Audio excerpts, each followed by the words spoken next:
प्रिय विद्यार्थियों,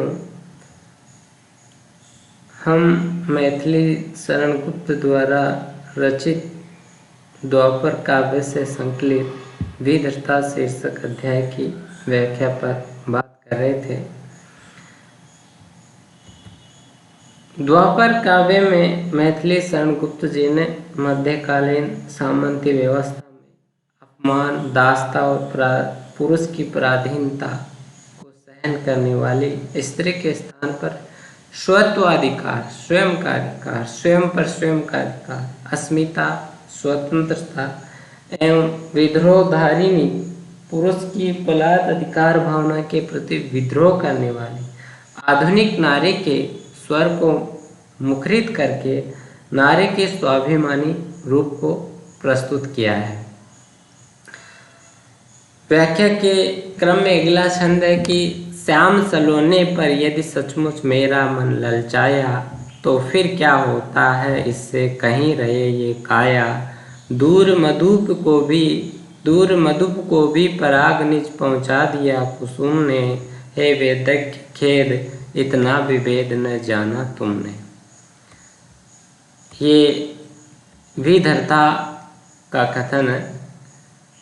विधर्ता को उसके पति द्वारा श्री कृष्ण और उनकी मित्र मंडली को भोजन देने से बलात् रोक लिया जाता है।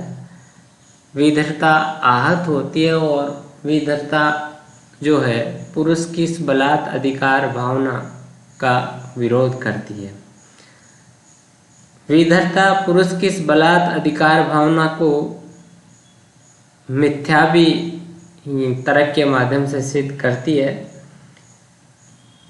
तो इसमें अपने पति के वेदज्ञ होने पर वह व्यंग्य कसती है और ये बताती है कि तुम मेरे शरीर को तो बंधन में बांध सकते हो लेकिन मन पर बंधन नहीं कर सकते। और प्रेम जो है वो मन का विषय है, क्योंकि मन सूक्ष्म है इसलिए उस पर किसी तरह का बंधन नहीं हो सकता। इसी बात को अभिव्यक्त करती हुई विधर्ता अपने पति से कहती है कि श्याम सलोने पर यदि सचमुच मेरा मन ललचाया। यहाँ श्याम सलोना यानी सुंदर, श्याम यहाँ काला रंग भी है श्री कृष्ण का, वैसे श्याम श्री कृष्ण के लिए है।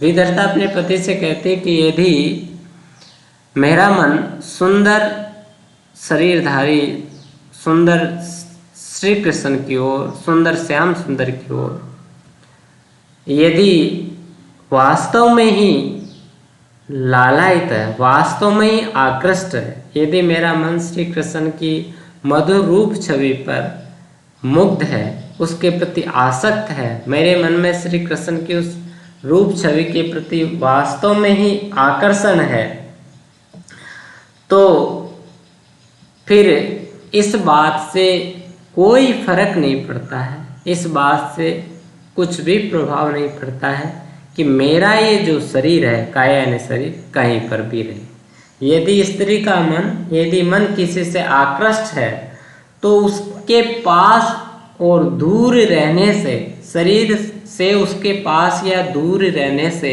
कुछ भी फर्क नहीं पड़ता है। यदि स्त्री का मन किसी के प्रति आकृष्ट है, आकर्षित है, आसक्त है, तो फिर शरीर कहीं भी रहे उससे कुछ भी फर्क नहीं पड़ता है। तो अगर मेरा मन श्री कृष्ण की ओर आसक्त है तो तुम्हारे द्वारा मेरे इस शरीर पर बंधन लगाए जाने से कुछ भी फर्क नहीं पड़ता है। जिस तरह से पुष्प जो है अपनी गंध को हवा के माध्यम से उससे दूर रहने वाले भ्रमर तक पहुंचा देता है और भ्रमर दूर रहकर भी उस पुष्प की सुगंध का आनंद लेता है और वह उसकी ओर आकृष्ट होता है, उसकी ओर खिंचता चला आता है। उसी तरह अगर मेरा मन रूपी जो भ्रमर है श्री कृष्ण के प्रेम रूपी पराग की ओर आकृष्ट है तो तुम इसको चाहकर भी रोक नहीं सकते हो। फिर इससे कोई फर्क नहीं पड़ता है कि मैं चाहे तुम्हारे द्वारा खींची गई अधिकार भावना के भीतर रहूं या बाहर रहूं। वे कहते कि हे वेदज्ञ, खेद इतना भी भेद न जाना तुमने।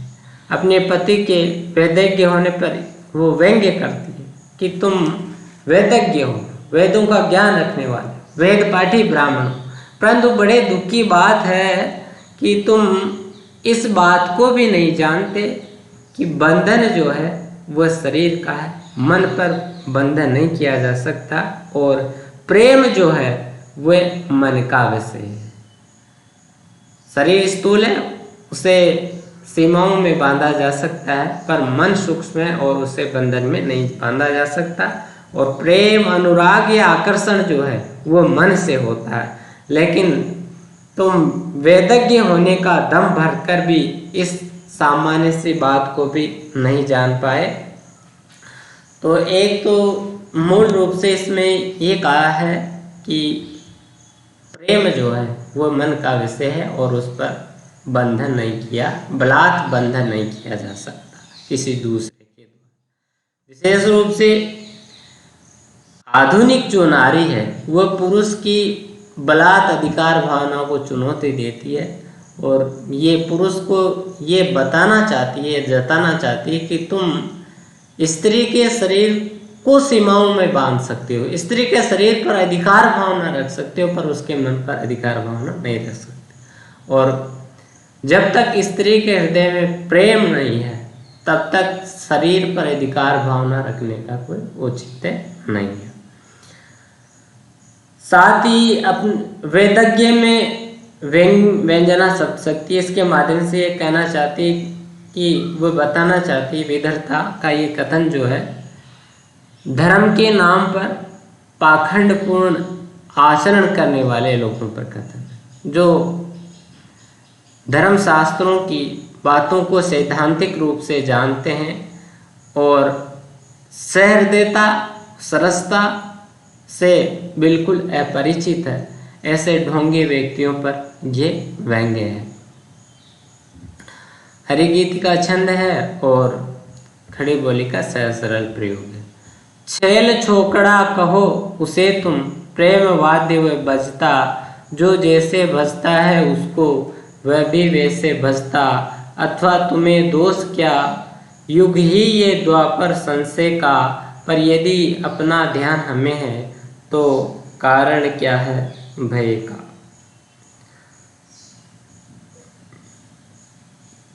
विधर्ता श्री कृष्ण के प्रति अपनी आस्था व्यक्त करती है। इसके बाद वह अपने पति की जो ना समझी है, जिसके तहत वो विधर्ता को स्वेच्छाचारिणी मान करके उस पर बलात् अधिकार भावना जमाता है और उसे दान देने से रोकता है, तो विधर्ता आगे कहती है कि छेल छोकड़ा कहो उसे तुम, चाहे श्री कृष्ण को छेला जिसको अपन कहते हैं, छोकरा छोरा लड़का, छेला का अर्थ होता है रंगीन, रसिक, दीवाना। चाहे तुम श्री कृष्ण को, अब यहाँ छेल छोकड़ा का अर्थ अपन ले सकते हैं कि चंचल, रसिक, नटखट, शरारती, चाहे तुम श्री कृष्ण को शरारती या नटखट या चंचल या जो है रंगीन या दीवाना, रंगीन जो है, रसिक जो है, युवक कहो, परंतु श्री कृष्ण जो है प्रेम रूपी वो वाद्य है, प्रेम रूपी वो वाद्य यंत्र है, जिससे प्रेम की जो है मधुर स्वर लहरी हमेशा प्रस्फुटित होती रहती है, जो हृदय को, मेरे मन को झंकृत करती रहती है। अर्थात श्री कृष्ण रस की साक्षात मूर्ति है, श्री कृष्ण रसिक शिरोमणि है और प्रेम के वास्तविक मर्म को वो जानते हैं, इसलिए जो जैसे बजता है उसको वह भी वैसे बजता। इस कारण उनसे अनुराग रखने वाला श्री कृष्ण को जिस भी रूप में भजता है, श्री कृष्ण का जिस भी रूप में ध्यान करता है, श्री कृष्ण को जिस भी रूप में वो अपनाता है, मानता है, श्री कृष्ण भी उसे उसी रूप में भजते हैं। श्री कृष्ण भी उससे उसी रूप में अपनाते हैं। अथवा तुम्हें दोष क्या, युग ही ये द्वापर संशय का। विदर्ता आगे कहते हैं कि मुझे स्वेच्छाचार नहीं जान करके जो है तुमने मुझे दान देने से रोका।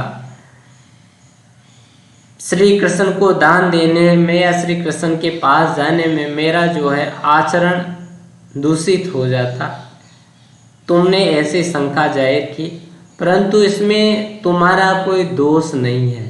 यह तो युग ही संशय का, ये द्वापरार्थ जो है युग है, ये तो है ही संशय का है। इसमें किसी का किसी पर कोई विश्वास नहीं है। द्वापर का एक अर्थ संशय भी लिया गया है। यह जो उक्ति है वो कवि के संकल्प विकल्प की स्थिति को प्रदर्शित करती है। इस द्वापर काव्य को लिख के निवेदन में, इसको लिखते समय मैथिली शरण गुप्त जी जो थे वो बड़े उहापोह की स्थिति में थे, और उस उहापोह की स्थिति में, असमंजस की स्थिति में, संकल्प विकल्प की स्थिति में उन्होंने इस काव्य को लिखा था। तो द्वापर का अर्थ संदेह भी लिया गया, तो वो कह रहे हैं कि ये तो युग ही संदेह का है, इसमें किसी को किसी पर विश्वास नहीं है, इसलिए इसमें तुम्हारा कोई दोष नहीं है, ये तो युग का प्रभाव है तुम पर यदि अपना ध्यान हमें, तो कारण क्या है भाई। पर यदि हमें अपना ध्यान, यदि हम अपने आचरण मन से पवित्र है, हम आचरण की निर्मलता का ध्यान रखते हैं, तो हमें किसी कारण किसी से भयभीत होने की जरूरत नहीं है, कि संदेह या शंका करने की जरूरत नहीं है। तुम्हारा इस तरह से मुझ पर संदेह करना व्यर्थ है। तो मन की जो पवित्रता है, आचरणगत जो पवित्रता है, उस पर इसमें बल दिया गया है। वही हरिगीति का छंद है और खड़ी बोली का सरल प्रयोग है। अगला छंद है, हुए वत्स धेनुक वध से वे गो घातक हत्यारे, तुम सुचि पशु बलि पर ही जिनके सप्त तंतु है सारे। वत्स न था वह बाघ और वह धेनुक था खर दानव, लोक यज्ञ में ऐसी बलि दे हो तो ऐसा मान।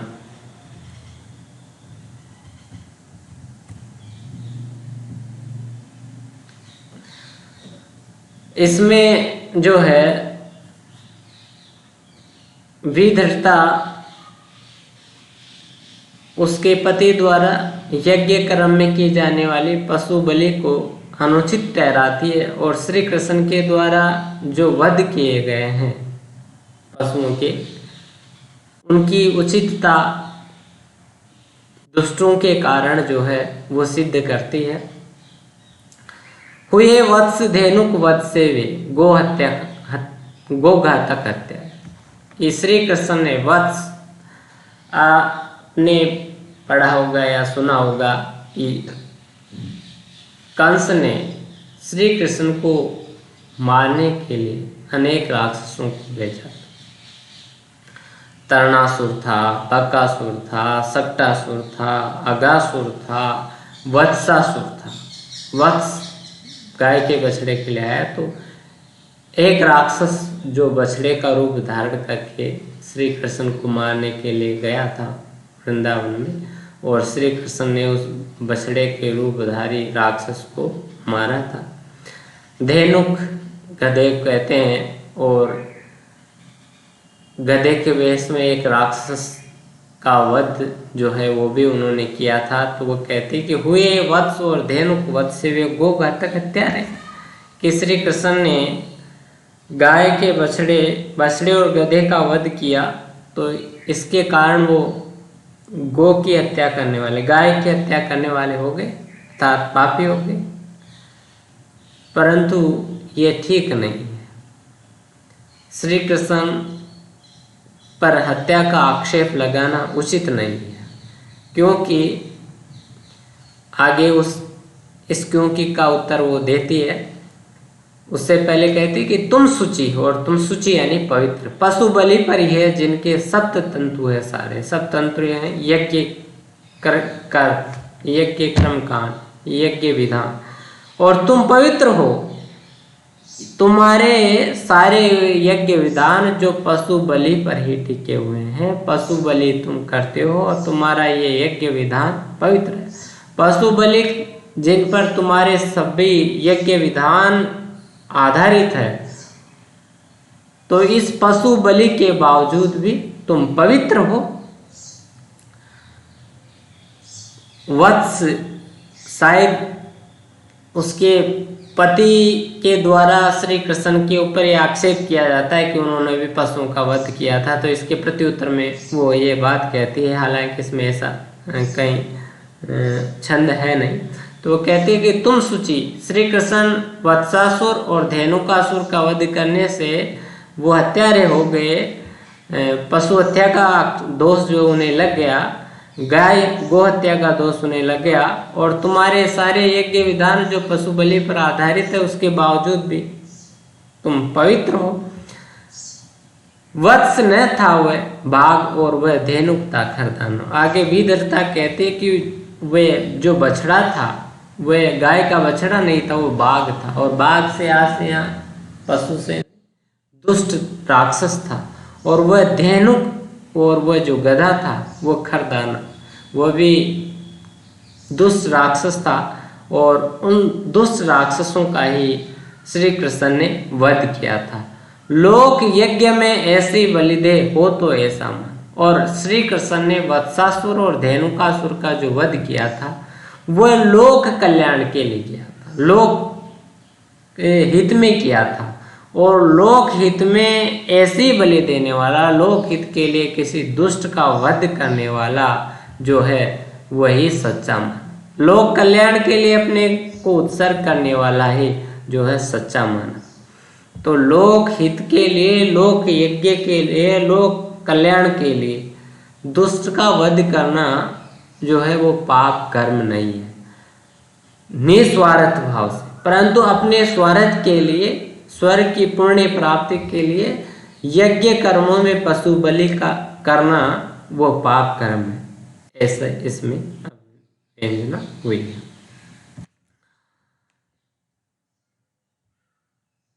आगे अगला छंद है, रहे लोक की व्यथा वेद की कथा कहो मुंह धोकर, किंतु स्वर्ग का मार्ग गया है इसी नरक से होकर, कौन आतताई अवध्य है ये तो मुझे बताओ, शक्ति चाहे किंतु वहां तुम साहस यहाँ जताओ। विधर्ता अपने पति के यागिक जो कर्म है, कर्म पाखंडपूर्ण जो यागिक कर्म है उन पर आक्षेप करती है, और उसके द्वारा, पति के द्वारा उस पर जो बलात् अधिकार भावना जताई जाती है उस पर भी व्यंग्य करती है कि रहे लोक की व्यथा, कि लोक में जो है पीड़ा रहे, वेद की कथा कहो मुंह धोकर। मुंह धोकर के अर्थ यहाँ शारीरिक शुद्धि से है कि चाहे लोक जो है उसमें पीड़ा रहे, लोग जो है दुखी रहें, पीड़ित रहें, लेकिन तुम जो है लोक की उपेक्षा करके, लोक की पीड़ा की उपेक्षा करके अपने शारीरिक शुद्धि पर ध्यान देकर वेद की कथा कहो, लेकिन इससे जो है पुण्य की प्राप्ति नहीं हो सकती, इससे स्वर्ग की प्राप्ति नहीं हो सकती, क्योंकि लोक हित की उपेक्षा करके, लोक पीड़ा की उपेक्षा करके केवल वेदाध्ययन से, केवल यज्ञ का अनुष्ठान करने से ही स्वर्ग की प्राप्ति या पुण्य की प्राप्ति नहीं हो सकती, क्योंकि स्वर्ग का मार्ग गया है इसी नरक से। स्वर्ग की प्राप्ति का जो रास्ता है वो इसी नरक, इसी धरती से होकर गया है। इस धरती पर मानव के द्वारा लोक कल्याण में किए गए कर्म ही उसकी स्वर्ग प्राप्ति का मार्ग प्रशस्त करते हैं। आगे वो कहती कि कौन आतताई अवध्य है, अवध्य जिसका वध करना, जो वध करने की योग्य नहीं हो। आतताई का अर्थ अत्याचारी, ये तो मुझे बताओ। और फिर तुम मुझे ये बताओ कि कौन ऐसा दुष्ट है जो वध करने योग्य नहीं। अर्थात मानवता को पीड़ित करने वाले जो अत्याचारी है, मानवता पर हत्या कर, लोक कल्याण पर हत्या करने वाले, लोक कल्याण की हत्या करने वाले जो आतताई हैं, वह तो हमेशा ही वध्य हैं, वध करने योग्य हैं। और ऐसे दुष्ट अत्याचारियों का वध करने के लिए शक्ति और साहस की आवश्यकता होती है। और श्री कृष्ण ने वत्सासुर और धेनुकासुर जैसे दुष्टों को मार करके इसी लोक कल्याण की रक्षा की है।